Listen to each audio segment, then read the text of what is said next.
Hello students, this is the second video of the chapters The Central Islamic Lands. In the previous video, we had done about the expansion of Islam and various sources to understand Islam. Now, in this video, I'm going to explain you the rise of Islam in Arabia, faith, community and politics. That means अरब में इस्लाम का जो उदय था वो किस तरह से हुआ था, उसमें धर्मनिष्ठा क्या थी, फेथ क्या था, समुदाय कम्युनिटी कैसी थी एंड पॉलिटिक्स कैसी थी, that we are going to read in this video. During 612-32 the Prophet Muhammad, Prophet हम बोल रहे हैं, that means पैगंबर Mohammad, preached the worship of a single God. उन्होंने प्रचार किया था कि एक ही अल्लाह को माना जाना चाहिए and the membership of a single community of believers, Umma. That means कि और वो सभी लोग जो एक ही अल्लाह को मानते हैं वो एक सिंगल कम्युनिटी उम्मा को फॉर्म करते हैं. This was the origin of Islam. Muhammad was an Arab by language. इस तरह से ओरिजिन हुआ इस्लाम का. किसने किया? प्रॉफिट मोहम्मद ने. उन्होंने एक ही अल्लाह को मानने वालों को एक सिंगल कम्युनिटी माना. उस कम्युनिटी को क्या बोलते हैं? उम्मा. This was the origin of Islam. ये किसका ओरिजिन है? इस्लाम का. Muhammad was Prophet Muhammad was Arab by language and culture. Language और कल्चर में वो कैसे थे? अरब थे. And merchant by profession. और क्या करते थे? मर्चेंट थे. 6th century of southern Syria, 6th century Arab culture was largely confined. अब ये जो 6th century में अरब कल्चर था वो किन एरियाज तक कन्फाइंड था? सिर्फ कहाँ तक फैला हुआ था? Arabian peninsula and areas of southern Syria and Mesopotamia. Now, the Arabs were divided into tribes, कबीला. अब ये जितने भी अरब्स थे ये सभी अरब्स जो थे ट्राइब्स में डिवाइड थे. Each led by a chief who was chosen partly on the basis of family connections but more of his personal courage, wisdom and generosity, that is called मुरावे. अब इसमें क्या बोला गया है कि अरब लोग कबीलों में बटे हुए थे और जितने भी कबीले थे उनका एक शेख होता था जो किस तरह से सिलेक्ट किया जाता था? या तो फैमिली रिलेशन के बेस पर या उसकी जो अपनी पर्सनल आइडेंटिटी है, उसके अंदर जो जेनोसिटी है, बुद्धिमता है, उदारता है, जेनोसिटी जो उसके अंदर है जिसको मुरवा बोला जाता है कि वो कितने दूसरों के लिए सोच सकता है. तो इस चीज़ को ध्यान में रखकर और उसमें कितनी अक्ल है इस चीज़ को ध्यान में रखकर जो हेड था ट्राइब का वो सिलेक्ट किया जाता था. And after then we done that heads in connection more than his personal courage, wisdom, generosity. Each tribe had its own god and goddesses who was worshipped as an idol, सनम. कि हर tribe के अपने God goddesses देवी देवता होते थे और जिसको जो एक मूर्ति के रूप में भी थे जिन्हें क्या बोला जाता था? सनम बोला जाता था. नाउ अब यहाँ पर हम ये चीज़ ध्यान में रखेंगे कि आज के टाइम पे हम जो मुस्लिम्स को देखते हैं कि मूर्ति पूजा नहीं होती, तो जब ये इस्लाम की शुरुआत हुई थी और कई ट्राइब्स में डिवाइड था तो उन ट्राइब्स, वो जो ट्राइब्स होती थी वो देवी देवताओं की पूजा भी किया करती थी. उनके आइडल्स भी होते थे जिन्हें क्या बोला जाता था? सनम बोला जाता था. इन अ श्राइन, श्राइन क्या होती है? देवालय या मस्जिदें जिन्हें हम कह सकते हैं जहाँ पर वो अपनी पूजा अर्चना करते थे Muslims. Many Arab tribes were nomad. ज़्यादातर अरब ट्राइब्स क्या थी? बेदॉइंस थी. Moving from dry to green areas of the desert in search of the food, mainly dates and fodder for their camels. Some settled in cities and practice trade और agriculture. तो Bedouins लोग जो होते थे वो अपने camels के खाने की तलाश में और डेट्स की तलाश में, खजूर की तलाश में ड्राई एरियाज से ओएसिस ऐसा जगह होती है डेजर्ट में जहाँ थोड़ी बहुत हरियाली होती है, पानी का सोर्स होता है, तो उसके आसपास कुछ ग्रीनरी रहती है, उस एरिया में वो शिफ्ट होते थे। इसके अलावा कुछ जो थे वो एग्रीकल्चर भी किया करते थे and they started practising trade also. Muhammad's own tribe Quraysh, अब underline it, Muhammad was belong to tribe Quraysh. अभी हमने बताया कि अरब में पहले छोटी छोटी ट्राइब्स हुआ करती थी और ये जो ट्राइब्स थी इनके अपने वंशाक्रम अनुसार यानी हेरिडिटी के अकॉर्डिंग इनके जो हेड बनते थे या फिर किस तरह से चूज़ किया जाता था, उसकी उस पर्सन की जेन्योसिटी को देखकर, उस पर्सन के विजडम को देखकर और उस पर्सन की पावर को देखकर उसे ट्राइब का हेड बनाया जाता था। तो कई छोटी छोटी ट्राइब्स में डिवाइड था उस टाइम पीरियड में। अरब में कई ट्राइब्स थी जिनमें से एक ट्राइब क्वारिश भी थी, जो जिससे कौन बिलोंग करते थे? Prophet Muhammad. Now lived in Mecca, कहाँ रहते थे वो? मक्का में। And controlled by main shrine there, और वहाँ की जो मेन श्राइन थी, मेन जो मस्जिद थी, पूजा स्थल था उनका, उसकी रखवाली वो किया करते थे। एक क्यूब लाइक स्ट्रक्चर था जिसे क्या कहा जाता है? काबा। काबा क्या है? जो हम मक्का मदीना में हम ये देखते हैं कि मक्का में लोग एनुअल पिलग्रिमेज के लिए मुस्लिम्स जाते हैं, आज के टाइम में हम देखें तो उसपे वो जो ब्लैक जो पत्थर लगा हुआ है वो क्या कहलाता है? काबा। And which idols were placed, उस टाइम पीरियड में जैसे मैंने अभी बताया कि जितनी भी ट्राइब्स थी उनके अपने अपने देवी देवता होते थे, उनकी मूर्तियों को वो उसके अंदर रखा करते थे और पूजा किया करते थे। And idols and his shrine and making annual pilgrimage there. अब ज़रूरी नहीं था कि सिर्फ उस अरब में रहने वाली ट्राइब्स ही वहाँ पर अपनी मूर्तियाँ रखा करती थी। Even tribes outside Mecca considered Kaaba a holy place and installed their own idols at this shrine and making annual pilgrimage. हज, जिसको हज यात्रा बोलते हैं, कि एनुअल पिलग्रिमेज के लिए वो लोग जाते थे। यानी अलग जितनी भी ट्राइब्स थी, ज़रूरी नहीं है वो मक्का की थी, बल्कि दूसरे प्लेसेस की भी जो ट्राइब थी वो अपनी देवी देवताओं को वहाँ पर स्थापित कर रही हुई थी और वहाँ वो लोग एनुअल पिलग्रिमेज के लिए जाते थे। And that is also called हज। To the shrine, Mecca was located on the crossroads of trade route between Yemen and Syria. अब यहाँ पर दिया हुआ है the location of Mecca. Mecca is that it is situated near the trade route between Yemen and Syria which further enhanced the city importance, जिसकी वजह से city की बहुत ज़्यादा इम्पॉर्टेंस बढ़ गई थी। Now the Meccan shrine was a sanctuary, एक किसकी तरह है? एक धार्मिक स्थल की तरह था और एक हरम जिसे हम बोलते हैं, वेयर वायलेंस वॉज फॉरबिडन। यहाँ पर मक्का में अगर लोग एनुअल पिलग्रिमेज के लिए आते थे तो दैट वॉज, वहाँ पर ये डिसाइडेड था कि किसी भी तरह का कोई वायलेंस वहाँ नहीं होगा। Protection given to all visitors, जितने भी विजिटर्स वहाँ पर, पिलग्रिमेज मतलब जो धार्मिक यात्रा होती है, और पिलग्रिम्स जो धार्मिक यात्रा करने के लिए गए हुए लोग होते हैं, विजिटर्स होते हैं, तो उनका पूरा ध्यान रखा जाता था। And commerce gave the nomadic and settled tribe opportunity to communicate with one another and share their beliefs, कि कहीं ना कहीं ये जो पिलग्रिमेज थी उसने एक मौका दिया था कई वेरियस तरह की जो ट्राइब्स थी आसपास रहती थी उनको आपस में मिलने का और उनके कल्चर को आपस में, उनके कस्टम्स को, कल्चर्स को डिस्कस करने का। ऑल्दो द पॉलिथिस्ट्स कौन होते हैं? जो बहुदेववादी होते हैं, जो कई भगवानों को मानते हैं। Arabs were vaguely familiar with the notions of supreme god, तो वो बिल्कुल अस्पष्ट थे उस सुप्रीम गॉड के बारे में कि भाई वो जो ऐसी ट्राइब्स थी, जो उमा ट्राइब थी जिसे मैंने बताया, जो एक अल्लाह पे विश्वास रखती थी, उन पर वो बिलीव नहीं करते थे बहुदेववादी, जो कई तरह के देवी देवताओं की पूजा किया करते थे। तो वो बिल्कुल अलग थे उन लोगों से जो एक ही अल्लाह की पूजा किया करते थे।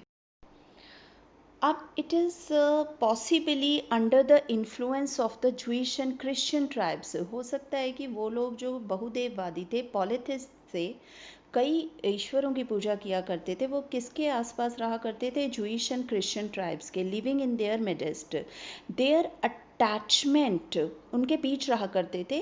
तो इस वजह से वो जो थे वो सिर्फ किससे ज़्यादा अटैच थे? Ideal and shrine was the more immediate and stronger, बजाय इसके कि वो अल्लाह की पूजा किया करते थे, कि वो कई देवताओं की पूजा भी किया करते थे। तो कई ट्राइब्स थी, जिनमें से एक ट्राइब तो किस तरह के लोगों की उन्होंने बना लिया था, जो प्रॉफिट मोहम्मद थे, जिन्हें उम्मा कहा जाता था, जो अल्लाह में विश्वास करने लगे थे। और कुछ कैसे थे? बहुदेववादी थे, वो कई देवताओं की पूजा किया करते थे। Around 612, Muhammad declared himself to be a messenger of God. Underline it, 612 में प्रॉफिट मोहम्मद ने अपने आप को एक मैसेंजर ऑफ गॉड के रूप में सामने लाए, जिसे क्या बोला जाता है? रसूल। And who had been commanded to preach that Allah alone should be worshipped. और वो क्या बोलने लगे थे कि उन्हें ये बोला गया है कि उन्हें ज़्यादा से ज़्यादा स्प्रेड करना है कि सिर्फ अल्लाह को ही पूजा जाना चाहिए। The worship involve simple rituals. अब अल्लाह को पूजने के लिए ज़रूरी नहीं है कि हम उनकी मूर्ति पूजा करें, बल्कि क्या ज़रूरत है कि हम उसमें कुछ रिचुअल्स जो होते हैं, कि यानी कुछ जो इस तरह से उनकी इबादत की जानी चाहिए, प्रार्थना की जानी चाहिए। और कुछ नैतिक सिद्धांत हैं, जैसे रिचुअल्स हैं, जैसे कि क्या क्या किया जाना चाहिए। First is such as daily prayers, की एक तो डेली प्रेयर्स की जाएं, जिन्हें क्या कहा जाएगा? सलात। मॉरल प्रिंसिपल्स, कुछ नैतिक सिद्धांत जो हैं, और वो कौन से हैं? सच एज डिस्ट्रीब्यूटिंग अल्म्स। अल्म्स मतलब जैसे हम हिंदुओं में क्या बोलते हैं? दान देना, तो उनमें क्या बोला जाता है? खैरात देना। और एब्स्ट्रेनिंग फ्रॉम थेफ्ट, हमें चोरी को छोड़ देना चाहिए। तो प्रॉफिट मोहम्मद ने ये सभी को शिक्षा दी थी कि हमें एक ही अल्लाह की पूजा करनी है, और ऐसा उन्हें करने के लिए किसने बोला है? भगवान ने बोला है। वो मैसेंजर ऑफ गॉड हैं, सभी को एक अल्लाह की पूजा करनी चाहिए, और उनकी पूजा करने के लिए सिंपल रिचुअल्स को ही फॉलो, रीति रिवाजों को फॉलो करना चाहिए। और वो कौन से हैं? दैट कि एक तो उन्हें डेली प्रेयर्स, सलात, moral principle such as distributing alms, दान देना चाहिए, चोरी नहीं करनी चाहिए। Muhammad was a found of community of believers उम्मा। मोहम्मद जो था, प्रॉफिट मोहम्मद जो थे, वो किस कम्युनिटी को बहुत ज़्यादा आगे बढ़ा रहे थे और कॉमन कर रहे थे? जिनको जो आस्तिकों का ग्रुप था, कि एक अल्लाह को ही मानना है, उन्हें क्या बोला गया? उम्मा बोला गया था। Bound by a common set of religious belief, ये जो लोग थे, ये जो एक अल्लाह में विश्वास करने वाले थे, कॉमन बिलीफ में विश्वास करते थे। अब Muhammad's message particularly appealed to those Meccans who felt deprived of gain from the trade. अब अरब में, क्योंकि मैंने पहले बिगनिंग में ही बताया कि बहुत सारी ट्राइब्स थी, और उन्होंने उन सभी ट्राइब्स को एक ही अल्लाह को पूजने के लिए बोलना शुरू किया था, लेकिन सभी ऐसे नहीं थे। कुछ बहुदेववादी थे, पॉलिथिस्ट थे, और कुछ जो थे वो एक ही रिलीजियस बिलीफ में बंधने लगे थे, जिन्हें उम्मा बोला गया था, अल्लाह में विश्वास जो करने लगे थे। और ये वो लोग थे जो कहीं ना कहीं डिप्राइव फील करते थे उन लोगों से जो व्यापारी थे, और कहीं ना कहीं बहुत पिछड़ चुके थे वो लोग, उन्हें कोई भी स्ट्रॉन्गनेस सोसाइटी में नहीं थी। तो मोस्टली वो लोग जो थे उम्मा कम्युनिटी में इंडल्ज हुए थे। Those who accepted the doctrine were called Muslims. अब ये जो सिद्धांत लोगों ने अपनाए, अभी जिन सिद्धांतों की बात की कि एक ही अल्लाह है, उसकी प्रेयर की जानी चाहिए, चोरी को छोड़ देना चाहिए, दान दक्षिणा दी जानी चाहिए, तो ये जो कॉमन बिलीव्स थे, इन बिलीव्स को फॉलो करने वाले ही क्या कहलाए थे? मुस्लिम्स कहलाए थे। And they were promise salvation on the day of judgment. और उन्हें ये प्रॉमिस किया गया था कि जब कयामत आएगी तो उन्हें क्या मिलेगी? साल्वेशन मिलेगी। साल्वेशन हम किसको बोलते हैं? मुक्ति मिलेगी on the day of judgment, and share the resources of the community while on earth. और जब तक वो अर्थ के ऊपर हैं तब तक ये पूरी कम्युनिटी, क्योंकि अब एक कम्युनिटी बन चुकी थी जो एक ही धर्म में विश्वास करती थी, एक अल्लाह में विश्वास करती थी, और वो कम्युनिटी के उस कम्युनिटी को सभी रिसोर्सेज को शेयर करने का पूरा अधिकार था जब तक कि वो अर्थ के ऊपर हैं। The Muslim soon faced considerable opposition from the affluent of Meccans. अब धीरे धीरे क्या हुआ कि ये जो प्रॉफिट मोहम्मद को फॉलो करने वाले थे मक्का में, उनका विरोध करने लगे थे वो लोग जो कि एक ईश्वर यानी अल्लाह में विश्वास नहीं करते थे बल्कि बहुदेववादी थे। तो वो ये मानने लगे थे कि उनका जो कल्चर है उसका कहीं ना कहीं विरोध करवा रहे हैं prophet Muhammad. The Muslim soon face considerable opposition from the affluent. अब मुस्लिम्स कौन बन गए थे? अभी हमने कहा कि जो उम्मा कम्युनिटी थी वो किस में कन्वर्ट हो गई? मुस्लिम। वो ही मुस्लिम कहलाए थे जो अल्लाह में विश्वास करने लगे थे।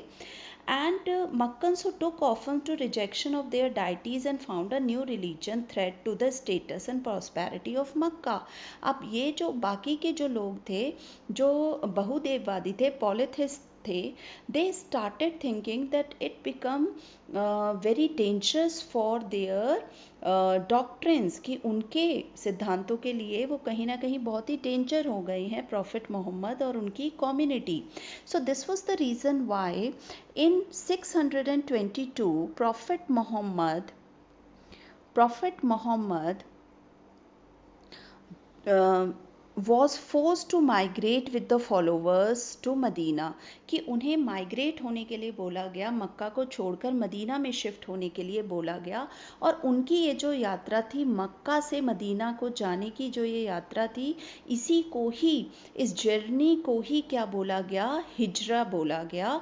जो कब की? उन्होंने 1622 में। और इसी ईयर से जो था किसकी बिगनिंग मानी जाती है? मुस्लिम कैलेंडर की, हिजरी संवत की स्टार्टिंग मानी जाती है।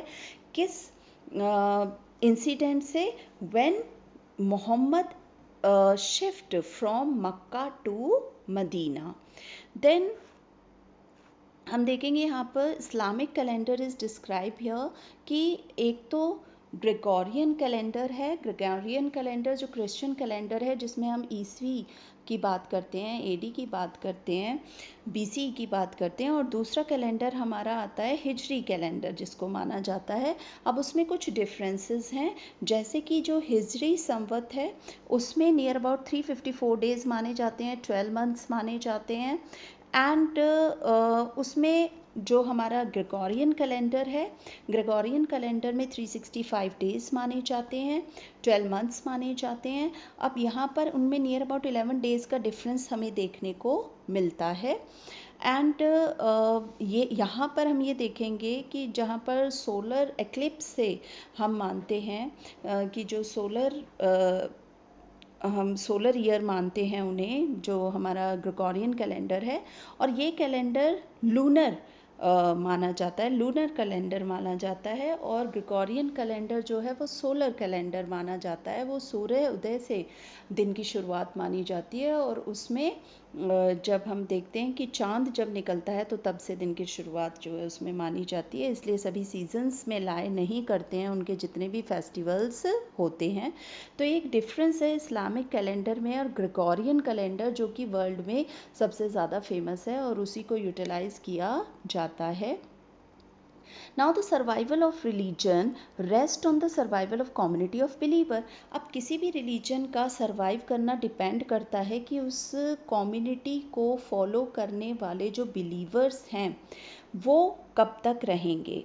तो ज़रूरी है कि उस कम्युनिटी के बिलीवर्स को ज़्यादा से ज़्यादा बढ़ाया जाए, कंसोलिडेट किया जाए, उन्हें स्ट्रॉन्ग किया जाए और प्रोटेक्ट किया जाए एक्सटर्नल डेंजर्स से भी। तो consolidation and protection require political institution. और अगर हमें जटिल बनाना है, कंसोलिडेशन करना है किसी चीज़ का और हमें प्रोटेक्शन करनी है, तो उसके लिए ज़रूरी है कि पॉलिटिकल इंस्टीट्यूशन हो, such as states and government which are either inherited by the past, कि हम उसे चाहे पहले से ही इस्टेब्लिश है तो उसको हम इनहेरिट कर लें। बोरोड फ्रॉम आउटसाइड और क्रिएटेड फ्रॉम स्क्रैच, कि या तो उसे बोरो किया जा सके जो भी चला आ रहा है, और या फिर उसको क्या किया जा सके, नए सिरे से उसकी शुरुआत की जा सके। तो पैगंबर मोहम्मद ने इन तरीकों को फॉलो किया था।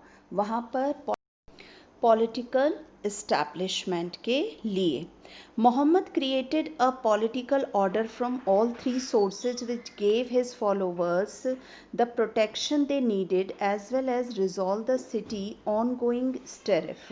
कि उन्होंने क्या कोशिश की थी कि पॉलिटिकल ऑर्डर को इस्टेब्लिश करने की कोशिश की और इन सभी सोर्सेज से अपने फॉलोवर्स को प्रोटेक्शन प्रोवाइड करने की कोशिश की थी। यानी उन्होंने अपने आप को पॉलिटिकली स्ट्रॉन्ग किया ताकि जो प्रोटेक्ट फील करें उनके जो फॉलोवर्स हैं, और जितने भी इंटरनल स्टेरिफ चल रहे थे उनको भी ख़त्म करने की उन्होंने कोशिश की थी। The Uma was converted into a wider community. अब वो जो उमा थी, उमा जो एक अल्लाह में विश्वास रखने वाली कम्युनिटी थी, अब वो बहुत ज़्यादा फैल चुकी थी। और polytheist and the Jews of Medina under the political leadership of Muhammad. अब जो पॉलिथिस्ट थे, पॉलिथिस्ट मतलब बहुदेववादी भी उसके अंडर में आ चुके थे, ज्यूज़ जो थे मदीना में रहने वाले वो भी उसके अंडर में आ चुके थे। तो मोहम्मद बहुत ज़्यादा स्ट्रॉन्ग हो चुके थे मदीना में। Muhammad consolidated the faith of his follower, adding and refining rituals such as fasting and ethical principles.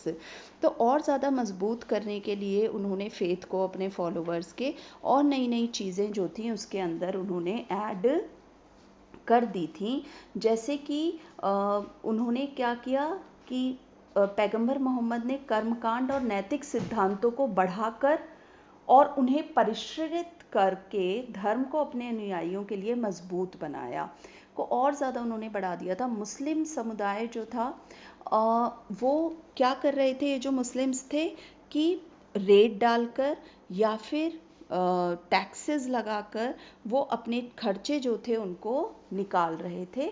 जैसे मुस्लिमों ने कृषि और व्यापार से जो टैक्स मिलता था, इसके अलावा खैरात कर जिसे ज़कात बोला जाता था, उस पर भी वो निर्भर थे। And these raids provoked nearly oasis. These raids provoked reaction from Makkans and caused a breach from the Jews of Medina. अब उनके ये जो वो वर्क कर रहे थे वहाँ लोगों ने अपनी प्रतिक्रियाएं देनी शुरू की और कहीं ना कहीं मदीना के जो यहूदी थे उन लोगों में दरार उत्पन्न हो गई थी। नाउ अब धीरे धीरे क्या हुआ कि मदीना पर जब बहुत ज़्यादा इम्पैक्ट इस्टेब्लिश हो गया था मोहम्मद का, तो उन्होंने फिर मक्का पर भी कॉन्कर करने की कोशिश की थी। तो एक सीरीज ऑफ बैटल चली और मक्का वॉज कॉन्कर्ड बाय मोहम्मद्स रेपुटेशन। तो मोहम्मद के अंडर में मक्का भी आ गया, कभी जहाँ से उन्हें एक बार निकाला गया था 622 में। As a religious preacher and political leader spread far and wide, Muhammad now insisted on conversion. क्योंकि वो एक पॉलिटिकल लीडर भी था, एक रिलीजियस प्रीचर भी था, इसलिए वो कन्वर्शन पे बिलीव कर रहा था। As a sole creation for membership of community, वो ये मानता था कि धर्म परिवर्तन करके लोग उसकी कम्युनिटी में ऐड होते जाएं और उसकी कम्युनिटी ज़्यादा स्ट्रॉन्ग हो जाए। In the harsh condition of the desert, Arabs attacked great value to the strength and solidarity. अब उन हार्श कंडीशंस में भी कहीं ना कहीं अब इतनी परिस्थितियों में अरबों ने शक्ति और एकता को महत्वपूर्ण माना था और पैगंबर मोहम्मद की ये जो अचीवमेंट्स थी उससे बहुत ज़्यादा प्रभावित होकर बहुत से कबीले जो थे और बेदौइंस जो थे अपना धर्म बदलकर इस्लाम को उन्होंने अपना लिया था और इस धर्म में शामिल हो गए। पैगंबर जो थे वो गठजोड़ कर रहे थे, समूचा जो मतलब थ्रू आउट द अरब जो था उस पर उन्होंने इम्पैक्ट इस्टेब्लिश कर लिया था और मदीना उभरते हुए इस्लामी राज्य की राजधानी बनी। अब मदीना को क्या बना दिया, कैपिटल बना दिया। मक्का उसका एक रिलीजियस जो केंद्र था, सेंटर था, वो बन गया। काबा से जो बुत थे उनको हटा दिया गया। बुत मतलब वो जो आइडल्स थे, काबा में अलग अलग ट्राइब्स ने जो अपने आइडल्स रखे हुए थे उनको हटा दिया गया था। And required to Kaaba was clean to idol and Muslims were required to face the shrine when offering prayers. कि वो सिर्फ क्या करेंगे, क्योंकि उन्हें उसकी तरफ फेस करके श्राइन की तरफ प्रेयर करनी होती थी, तो आइडल्स को हटा दिया गया। In a short space of time, Muhammad was able to unite a large part of Arabia and a new faith community and state. The early Islamic polity, however, remained federation of Arab tribe and clans of long time.